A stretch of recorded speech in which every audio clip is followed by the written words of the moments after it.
Baiklah, Assalamualaikum warahmatullahi wabarakatuh. Masih dengan Buana 79, salam semangat selalu untuk seluruh pelajar di Indonesia, baik dari Sabang sampai Merauke, dari Miangas hingga Pulau Rote. Kita lanjutkan untuk proses pembuatan laporan keuangan dari UD Buana, di mana pada pertemuan sebelumnya kita sudah sampai pada tahapan pembuatan laporan neraca. Nah, untuk pembahasan kali ini atau pertemuan kali ini saya akan bahas khusus mengenai laporan arus kas atau cash flow report. Di mana untuk arus kas sendiri atau laporan arus kas ini dibuat untuk menelusuri keluar masuknya kas. Nah, keluar masuknya kas itu dipengaruhi karena adanya aktivitas operasional. Kemudian yang kedua, keluar masuknya kas itu dipengaruhi karena aktivitas investasi. Dan keluar masuknya kas itu yang terakhir diakibatkan atau disebabkan karena adanya aktivitas pendanaan. Nah, dalam UD Buana kita akan coba menelusuri arus kas yaitu dari cash in bank dan petty cash.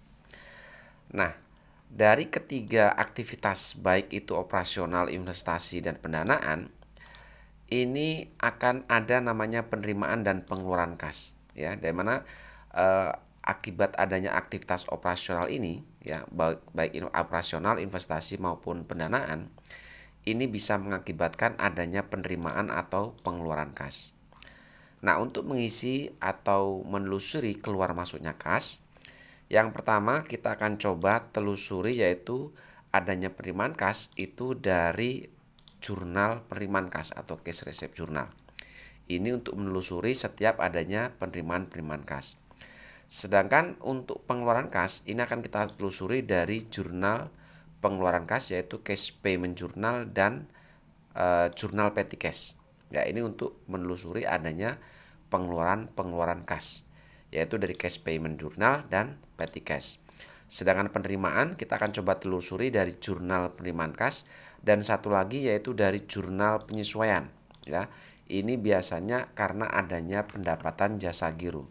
Di sini kalau kita lihat di sini untuk jurnal yang pertama, ini ada akun cash in bank muncul di jurnal penyesuaian. Ini adanya penerimaan jasa giro atau pendapatan bunga atas uang kita yang di bank. Seperti itu. Jadi untuk penerimaan kasnya kita akan telusuri dari jurnal penerimaan kas atau cash receipt journal dan jurnal penyesuaian karena adanya pendapatan jasa giro ini.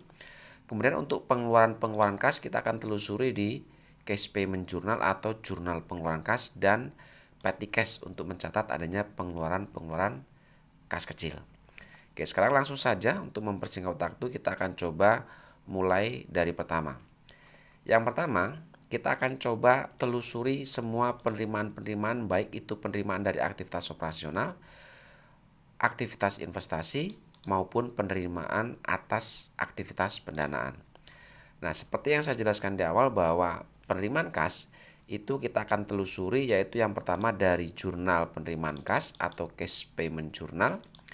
Lalu yang kedua, kita akan telusuri penerimaan kas itu dari jurnal penyesuaian. Kebetulan di jurnal penyesuaian ini ada pendapatan jasa giro sehingga di jurnal penyesuaian itu ada akun cash in bank di sini. Nah, ini akan kita catat atau kita akan masukkan nanti ke dalam laporan arus kas. Kita mulai dari penelusuran di jurnal penerimaan kas atau cash receipt journal.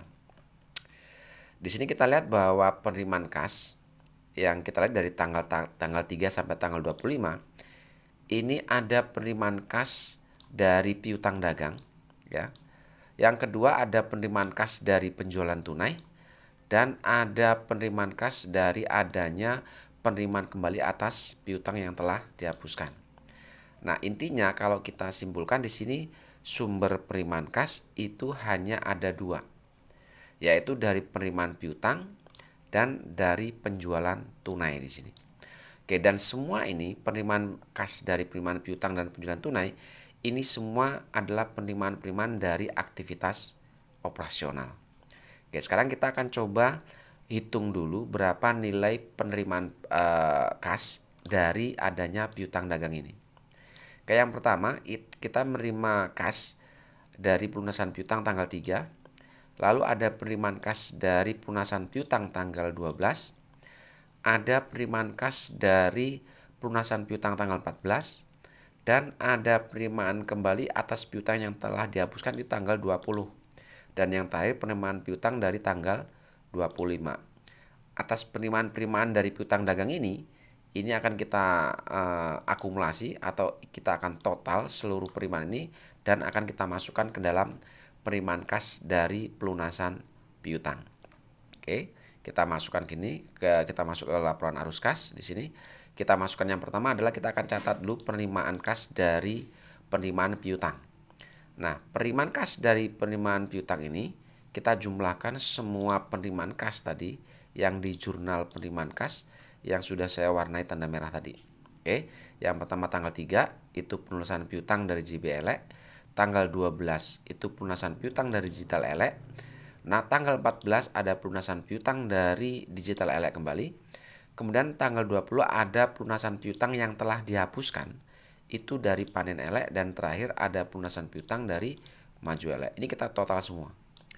Nah, setelah saya jumlahkan ya, setelah dijumlahkan ini, maka didapat di sini nilai piutang totalnya adalah yaitu 270.100.000. Itu penerimaan piutang yaitu dari arus kas aktivitas operasional. Lalu selanjutnya di sini masih ada tersisa satu, yaitu penerimaan kas dari adanya penjualan tunai. Ya, jumlahnya adalah 266.200.000. Oke, ini akan kita masukkan di dalam laporan arus kas sebagai penerimaan dari aktivitas operasional, yaitu penjualan tunai. Nilainya tadi adalah 266.200.000. Oke, lalu setelah itu yang terakhir, selain adanya penerimaan dari jurnal penerimaan kas, tadi kita ingat bahwa kita menerima adanya pendapatan jasa giro yang kita catat di jurnal penyesuaian. Adanya pendapatan jasa giro atau adanya pendapatan kas dari pendapatan jasa giro atau pendapatan bunga, ini akan kita catat di penerimaan kas aktivitas pendanaan di sini. Oke, kita masukkan pendapatan bunga atau interest revenue. Tadi kita lihat di jurnal penyesuaian yang kita dapat cash in bank adalah 5.070.000. Kita masukkan ke sini. Oke, 5.070.000. Oke, itu penerimaan kas baik dari aktivitas operasional, aktivitas investasi tidak ada ya. Untuk penerimaan dari arus kas aktivitas investasi di sini tidak ada. Dan terakhir adalah penerimaan kas dari aktivitas pendanaan yaitu 5.070.000. Oke. Seluruh penerimaan kas dari ketiga aktivitas ini sudah kita masukkan. Sekarang kita akan coba masukkan seluruh pengeluaran kas baik dari aktivitas operasional, aktivitas investasi maupun aktivitas pendanaan. Bahwa di awal tadi sudah saya sampaikan bahwa untuk menelusuri adanya pengeluaran kas, kita akan telusuri di jurnal pengeluaran kas atau cash payment journal dan jurnal petty cash ya untuk pengeluaran kas atau pengeluaran dari petty cash ini. Oke, kita mulai dari cash payment journal dulu di sini. Kita lihat di sini bahwa yang pertama kita akan coba catat untuk pengeluaran kas untuk pelunasan hutang atau untuk membayar hutang di sini. Oke, di sini kita mengeluarkan kas untuk membayar hutang itu terjadi tanggal 6 ya, di sini tanggal 6 yaitu 28.600.000. Kemudian terjadi lagi kita mengeluarkan uang untuk membayar hutang dagang itu tanggal 9 yaitu 23.100.000. Dan yang ketiga kita mengeluarkan uang untuk membayar hutang kepada PT Margonda yaitu 286 juta. Dan terakhir kita mengeluarkan uang kas untuk membayar hutang dagang kepada Eva Makmur yaitu 17.600.000. Oke. Pengeluaran kas untuk membayar hutang dagang ini akan kita masukkan ke dalam pengeluaran kas dari aktivitas operasional di sini. Jadi pengeluaran kas untuk membayar hutang dagang ini kita masukkan sebagai pengeluaran kas dari aktivitas operasional. Nah, untuk utang dagang sendiri atau pengeluaran kas untuk membayar hutang dagang sendiri, di sini kita jumlahkan 28.600.000 ditambah 23.100.000 ditambah 286 juta dan ditambah 17.600.000. Ini kita jumlahkan lalu kita masukkan ke sini sebagai pengeluaran kas untuk membayar hutang dagang yaitu 355.300.000. Oke, itu pengeluaran kas untuk membayar hutang dagang. Sekarang selanjutnya kita akan coba telusur lagi. Kemudian kita mengeluarkan kas 2.500.000 ini untuk membayar gaji karyawan bulan November. Nah, pengeluaran kas untuk membayar gaji karyawan bulan November ini pun masuk dalam kategori pengeluaran kas dari aktivitas operasional di sini. Maka di sini kita akan masukkan sebagai hutang gaji atau hutang biaya, expense payable.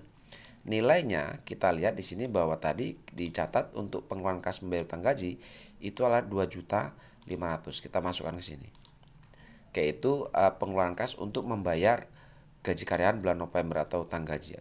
Lalu yang kedua, kita mengeluarkan tanggal 15 itu mengeluarkan kas 1.500.000 ini untuk membayar PPN bulan November atau PPN payable.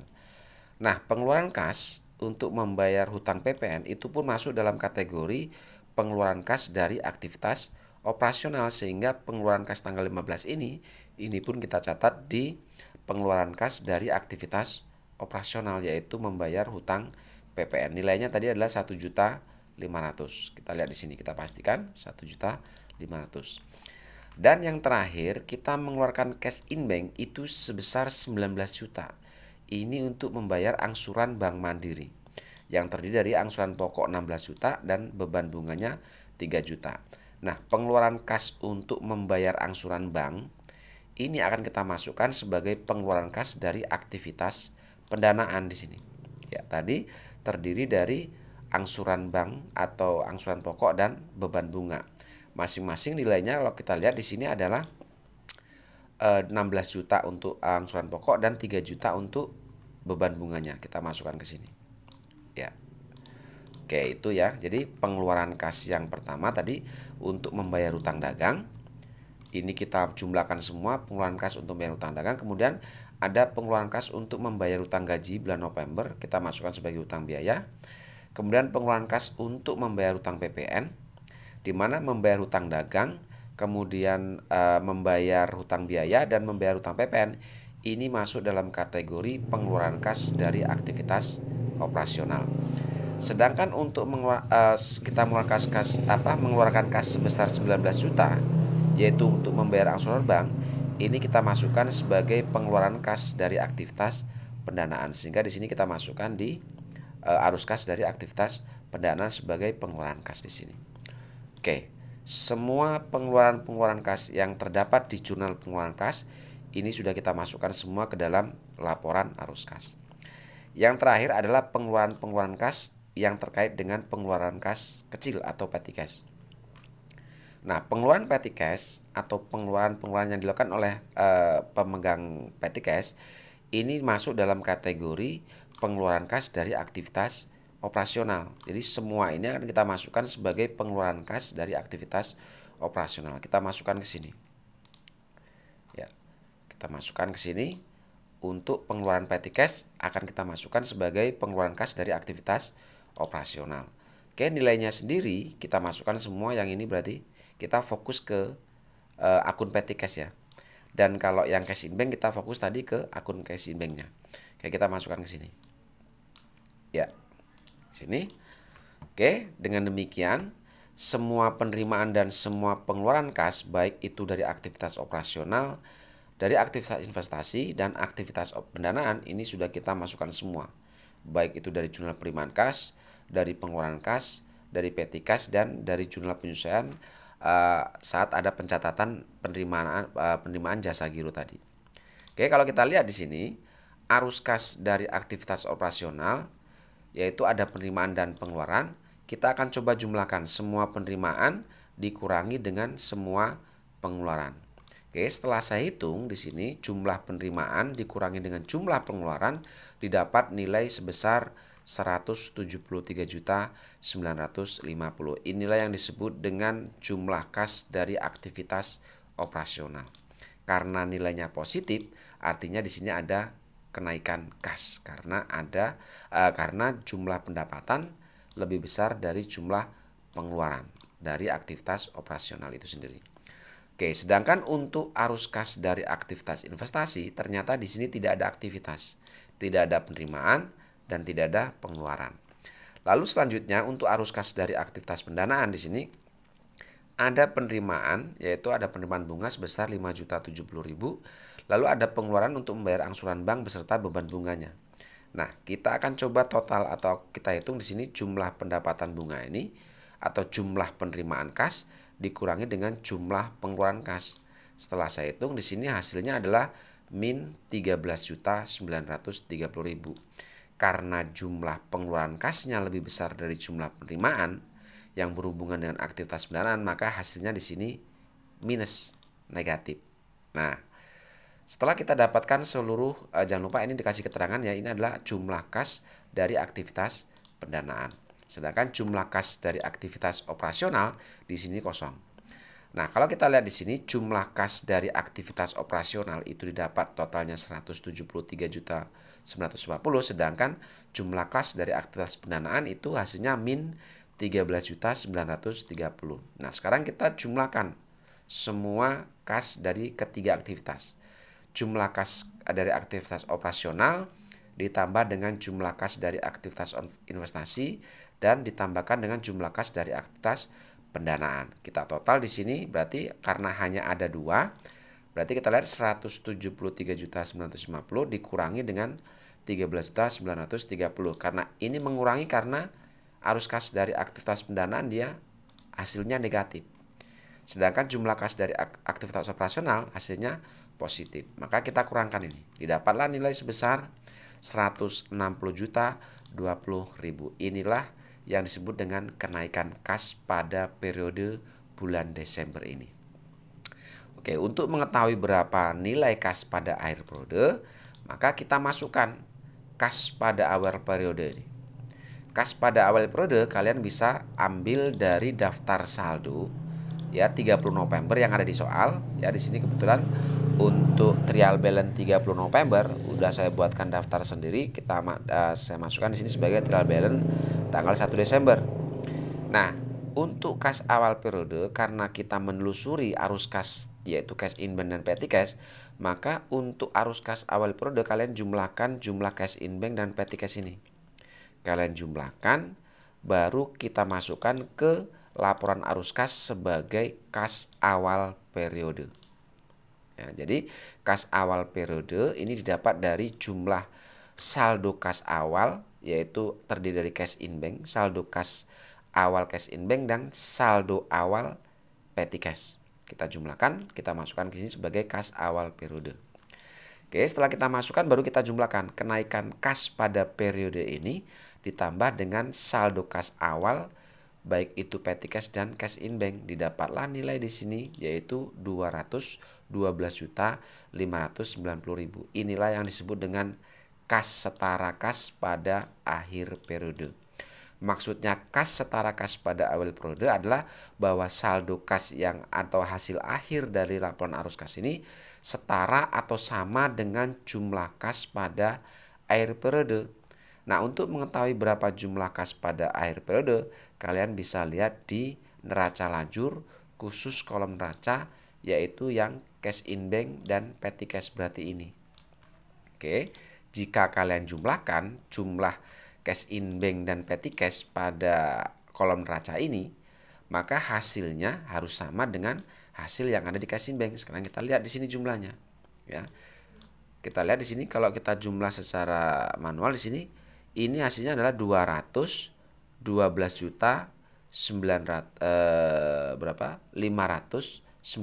sama ya. Hasilnya sama ini.